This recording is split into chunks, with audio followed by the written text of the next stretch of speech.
Amen. Now tonight it's really just the weekend schedule parts we're covering a little bit more closely tonight. So that would involve making changes, printing again, and schedule sequencing, um, bits and family names, pass on files, table contents, and things like that. We are having some Q&A between some of the sessions, and then there'll be a more major one, I suppose, if people need to ask more questions at the end of everything. So we would ask that you also keep your microphones on mute. Use the chat to put in questions as well, and yep, and we'll go on from there. So first of all, tonight we're hearing from Pauline about making changes regarding the weekend schedule. Thanks, Pauline. Okay, so thank you. So I'll just share my screen and bring up the Ezra. And tonight we're looking at number 8 at the weekend schedule. So I'll just open that. And just a quick reminder, we've been through all the screens before, got this help making decisions. So just some questions there. Your online tool if you need some tutorials that all relate to the weekend schedule. Some training reminders. They're just some little things up there that you can click in and have a look. Detailed schedule gives more directions, and just a few bits and pieces there. So the other button here that select your master schedule, once you've got Ezra up and running after your first short course or weekend, you really don't need to select to have anything to do with this button. That's mainly for when you're first setting up Ezra, so that you can set up your master schedule. So we really don't need to worry about that unless it's a brand new region opening up. So we're going to go in tonight and just have a look at reviewing or updating our weekend schedule. So we're just going to look tonight at making some changes. So if you want to make a change, it's easy enough. You just click on whichever one it is. And this is, so if I just go back, so you can see that's the schedule. I've actually particularly chosen this one. These orange, green and yellow, they just show something different. So the orange is the leader's speech. The green means it's a chapel event. And if I scroll down, you'll see some things there. And yellow is that it's a talk, and somewhere there you'll find the talk. So they're all coded colours, so that's easier. But if you want to make some changes or something for whatever reason, and I thought if I click on one of these, that's a leader's talk, also there, then I can show you how to make some changes there as well. So it just opens up to that screen. You can put all your little bits and pieces down here. This is what we've got up at Mid-North Coast. So we've got a fairly detailed description here, so that it's very clear for whoever's reading the schedule. There's no hidden things. So you can put as much or as little detail there as you like. These buttons here is just really for when you're setting up. It'll always show you what day it is, the time of the schedule, and the sequence. So the sequence number means that there's at least two events scheduled for 7 o'clock, and we can look at that back on the screen itself. If you go to characterizations, that just allows you to put in the location that the activity is in, if it's in a different room, what the talk is. And these little things here, that's actually where the files are found for the leader's talk in the background of Ezra. So that's what that means. So don't play with those things, because you can lose your talks. Pretty much meditations and kitchen schedule for KO. And then the chapel, if it's a chapel event, you can put it up there, and the scriptures, you can mark them in there. So that's pretty easy. But if you want to change something, the other thing too is if the leader wants to change something in your talk, if you click on that button, and then your talk will come up here. This is the original that comes with the with Ezra from America when it's set up. So I haven't actually put our latest talks in here, but you can go in here and just change something, and just reword it for your own words if that's what you need to do. So it's all fairly simple. Oh, hang on a minute. Now I'm not going to be able to get out. Okay, so that's pretty much changes. It's simple enough. And then if we just, okay, no, it's not going to work. I'm sorry. I'm going to have to stop sharing because it's down behind. That wasn't very helpful. Much what that screen is anyway. So the other thing that I wanted to have a look at was printing the weekend schedule. Because yes, please. Yep. And so if you have a look here, it's got a few different formats that you can print. So it prints an overview. Can you use your mouse so people can see, Jan? It's got an overview, it's got a summary, and it's got a detail. So we'll click on just the summary you'll do. And then if you come down underneath that to print which day, so we'll just do Tuesday. And then you can do it in black. It's got including speeches. That's only if you're doing a detailed print because it will include the latest speeches for you. So in the pink section, it's got black and white or color. So you can do it. So it's color coded if you leave it. So we might leave it in that one, Jan. Okay. And then again, the next one to the right there, the source of the speech. If you're printing the detailed one, you can print it so that Ezra will automatically print off the whole schedule, including the leaders' talks. Or if you click on the button underneath, it will print off Ezra, including, so that you can print your talk separately and put in there. So, Jan, if you print schedule, we can just have a look and see what that does and blow it up a bit so we can see. That's better. So it just gives you a bit of an idea. It just gives you the time frame, but it doesn't give you any detail at all. Not the finer detail. Not everybody on your team will need a full list, but if they just need to know the times, then that's a good one to print off. So thanks, Jan. If you go back, close that, please, and then go back to a detailed. So if you go up to the top and click on that one, yep, and back down to just Tuesday or do a Wednesday, it doesn't matter.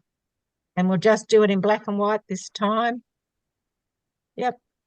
And print that one. It just shows you the different formats that you print your schedule in.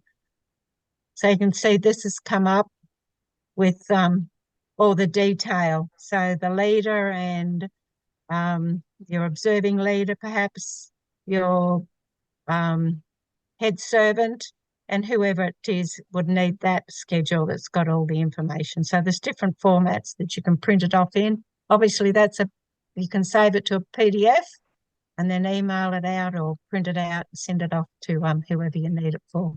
So thanks, Jan. If you want to close out of that, print that screen. Thanks. Yeah. So you can see again that it's got the whole 4 pages all on one. So you can see the difference and the different reasons why you might need it and who might need it. So thank you, Jan. And the other thing that's really important before you start making lots of changes and things, particularly if you haven't done it before, Jan, if you go to the blue button there, make a data backup. No, that one. Yep. Thank you. Purple button. It is not blue. Hang on, let me just admit somebody. Okay. Yep, just click on that one. And it just says that this is for data backup only. It's not to be used for your pass-on files. That's a separate thing altogether. And you just yes or no. And then if something goes wrong and you messed up or something, you can always back your data up. So you don't have any problems. And it's important to use it, to make sure that you keep doing data backups all the way through your journey, because if something goes wrong, and you don't want to lose all your stuff. So it's pretty good. I've never had issues with it, but it's good to keep doing that anyway. Thanks, Jan, if you just close out of that. So no, we don't want a data backup. So I'm just going to talk briefly about the sequencing stuff. So back in number 8 and the review update the weekend schedule. So if we go to 7:15 on the first night, you can see that there's the 4 chapel meditations that the clergy do. Know Yourself, I Chose You, Prodigal Son, and Night Prayer. And the reason that there's the sequencing is because certain things happen at the same time, but they need to be in a certain area. It doesn't actually matter whether you use 1, 2, 3, or 4.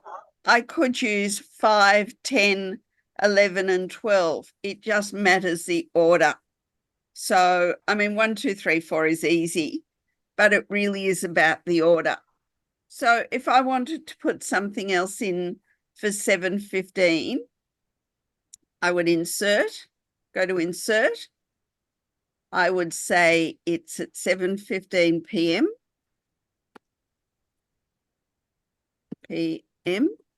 And I would then, we've got 1, 2, 3, 4. So I would then make it 05. Somebody give me an activity title. Cuppa, that'll do. Yeah, even though cuppa isn't really there, but I haven't forgot the day. I do. You forgot the day. Oh, I forgot the day. Well, that was a bit silly, wasn't it? So that's it. It's the top there anyway. Yep. So Tuesday, let me try that again. 7:15 p.m. Is it anybody's job? Is 5 assigned to job. The breakfast chief can do that. And the title was Cuppa. So I think I put everything in this time. And so now, yep. Oh, I did 05, not 50. Sorry, folks. Go on, Jan, do it right. Well, we've got a cuppa first. Close. We've got a cuppa before we've got those things. So that doesn't really matter. It just shows that the scheduling of it. I'm going to get out of there and I'm going to stop screen sharing. And I'm just going to talk briefly about using the ESG team, using us mob.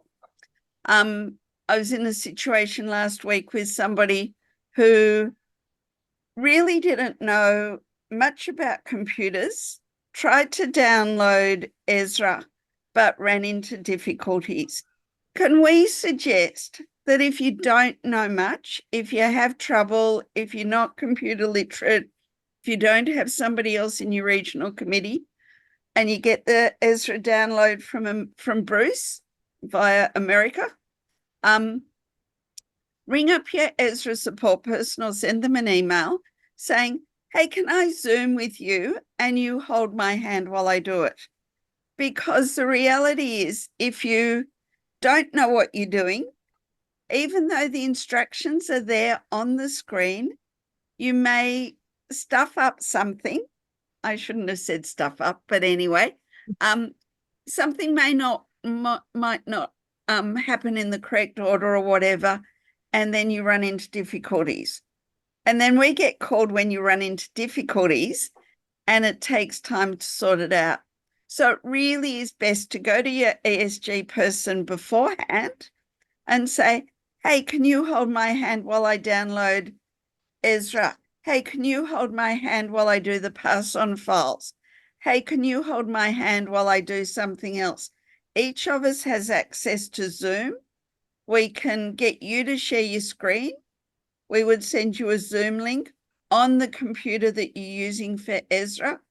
You then join into the Zoom link, and then you could share your screen, your Ezra screen, and we can watch what you're doing and help you if you need it. So you know, it's heaps better not to run into difficulties, to use this at the beginning. And yeah, and then Ezra really is straightforward. All the stuff is on the screen, but some people, I think, probably think, oh, I know what I'm doing, and go ahead without reading the instructions. So use us. And that's enough from me. Yeah. I just want to add to what Jan has said too, some other areas, and we will, once we get through the next fortnight, which is our last one for last Zoom training for KO this time, we will actually do up a reference sheet and send it out to everybody. But one of the other areas where we find people get into trouble is if they don't download their Ezra when they get it. And sometimes they leave it till right up till they nearly got their course happening, and then they try and download it and stuff. And sometimes that can lead to problems too. So when you order your Ezra, when you get your email, please make sure that you download it when you get it. And again, if you've got issues with that, just talk to us. And one of the other areas where we find people run into trouble too is by not doing their pass-on files and finishing off their Ezra once they've completed their short course or weekend and then their retreat. So if you can make sure that you download as soon as you get it and you do your pass-on files within a couple of weeks of your short course finishing, because we've seen happen in the past sometimes is we've had somebody leave it for a whole year one time and then wanted to do their pass-on files, but their computer had updated, and that updating along the way had interfered with the Ezra, and they couldn't do their pass-on files. So it means we've got to do a lot of toing and froing sometimes with America to try and get some of these issues sorted. So there's just those couple of little things that make it easier for you and easier for us so that we don't run into problems. So we can just remind you of things like that. We're looking today at making changes to the table changes, basically. And that is under section 7 here, and that comes up there if you can see that okay. And then the first thing you got to do is put in who's coming, because then that fills out the database, and then when you click on this button, it'll all be there for you to assign. So when we click on there, you can see we've got five people there with all their details. We can add somebody if we want to, so we can add Bob Smith, let's say, and then we don't know what his date is, 20, I think. So you can see this is what you fill out for the thing. I think I'll stop there. I think that's going to be enough. And so there we've got Bob Smith in there. So we can close that. I'll close all this. And then after we've got all our people coming in there, we can go to this button here, assign participants to a family table. Now the first window that comes up is here. You can change, delete, or add to this. So we can insert, let's say we want a table name of Ezra. You go okay, and you see Ezra comes up there. So you can do all your table name changes in here. And once you've got all that, let's say we delete Mark, yes. And we go to this button over here, which is make table assignments. And you get a lovely little diagram up there. So some of these have already been assigned, as you can see, and you can change these afterwards if you think Tom Smith, which might be Bob's brother, you don't want him, you might want him somewhere else. So you can put him on another table. And the way you do this, you select the table, let's say Ezra, and then you just drag and drop. So let's grab Bob Smith. We want him in this position over here, and there it goes. And then if we can go to another table, John, and let's say we want to put Bill Mack, changing from Luke to John, and we'll put him over there. So now we see Bill Mack is over there. Now, none of this here changes until you hit save. But as you can see, it's orange, which means that you've tentatively assigned them, and green means you've assigned them. So if we hit save here, maybe I better, we've got to save one each time, sorry. So let's go back to Ezra. I'm not quite sure where we put Bob. Save, there we go, Bob's green now. So, and this is the way you do the assignment. So we can look at, there's nothing on Luke.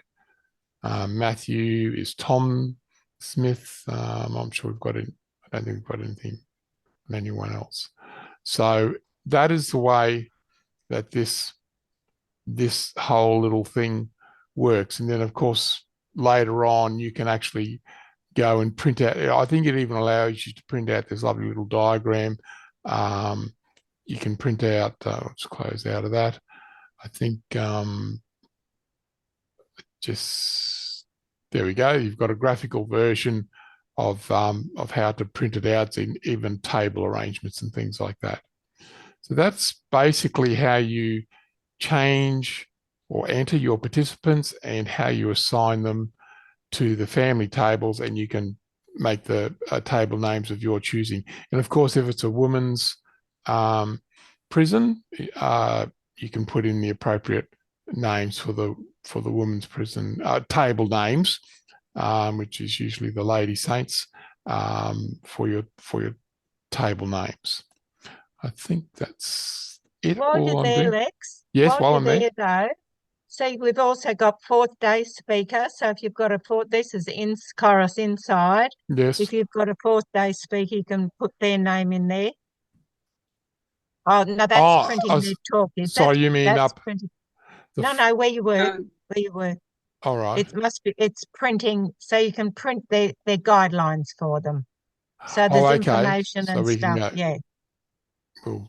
It's the guidelines. It's gone on to the other screen. Hang on, there it is.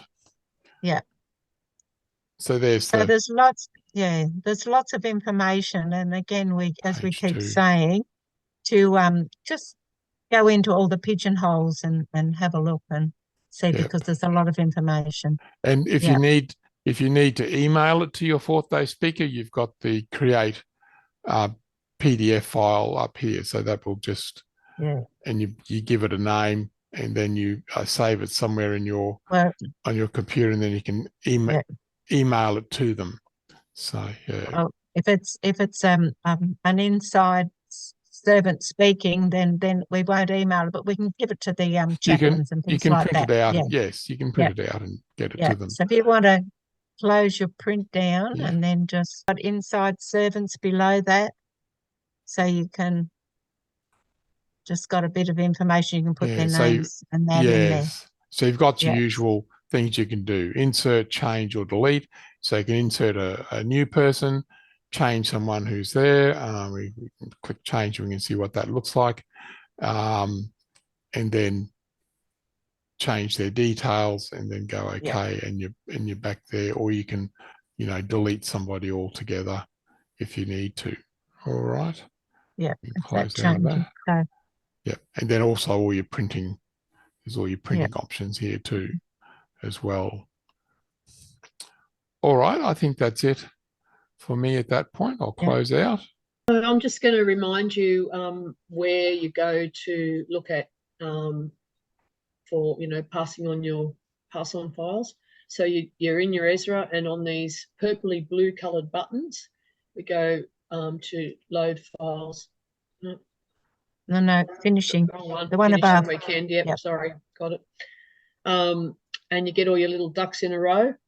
Now, because of the way this is, I won't be able to actually press in and go into anything to show you each of the screens, but what I'm going to show you is... Before you do that, Annie, there's just a few reminders there to make sure that you've got all your team information assignments done, and you've participant list. So it keeps reminding you to make sure you've got everything done before you do finish off. So just need to read all the information when you come to each screen. Yeah. Thanks, Annie. And then what I'm going to show you is somewhere that you can, a video you can, where to go to watch a video that will give you more information, and it will take you step by step through what this process is. So if you go to your kairosezra.com and bring up your Weekend Leader Assistant and go to tutorial, either inside or out, whichever. I'll go to inside revision 8. If you scroll down, you'll see finishing the weekend. Just press display. And then there's a video there with the ducks in a row. And if you just, it's only 3.5 minutes, or just nearly 4 minutes long. If you just watch this, it'll give you all those reminders that Pauline was talking about, and exactly what to do step by step. So but again, if you have any problems, just don't forget to give one of your BSG members a call to help out. Okay, so just Annie did have a look at this last week, but I just want to go through it a little bit more. The blue buttons, Annie. Yep. Set up an Come info. down. No. The blue, they're purple. Oh, that's Next right. to a little. Come down to the bottom, right to the bottom. Table of contents. Thank you. Yeah. And there's 2 ways to find information in Ezra. You can look at the buttons on that when you open it up, all the numbers, or you can go down through here. And so there's lots of information and stuff, different things you can find. So if you just scroll to foundations, just go a bit slower, Annie, please. A bit slower. You go back up the top again. Yeah. Go right up. Yep. Keep going. Yep. Okay, so there's just, you can see the foundations, then you've got your checklists for your preparation time schedules. So there's all sorts of things. So just go a bit slow scrolling down. Recruiting, there's information there. And for any of these things, it doesn't matter what it is. If you just stop at one, mailing, there's different things there. A mail to prospective team members, selecting team members, creating Outlook compatible things. So it's a few different things. You can go down to your assignments. But for all of these, if you just stop on one, Annie, and then click on the right-hand side, go to the selected resource. Yep. And then, that's the table names that Lex showed you about. So if we close that one, so you can change the names there. So that, just scroll down a little bit further. Yep, go down a bit. So there's a whole list of stuff there, and it just, whatever you're looking for, you can find them there. So if you just click again on the right-hand side, go to the selected resource. Yeah, just click on that, and it brings up the information. So there's a few different ways, but again, it's just scrolling down through it and finding out. Yeah, so just scroll down a bit more. Okay. Yep. So it's a whole heap of stuff there. So there's your meetings, all your different information there, and that's all in segments. So it's all color-coded and easy to find. Okay. So thanks, Annie. I think that brings us close to the end, and So thank you very much. Tonight is our last Kairos Inside. We've had 4, and we trust that they've been helpful. So tonight's the last one for Kairos Inside. Next fortnight, we've got an extra session for Kairos Outside.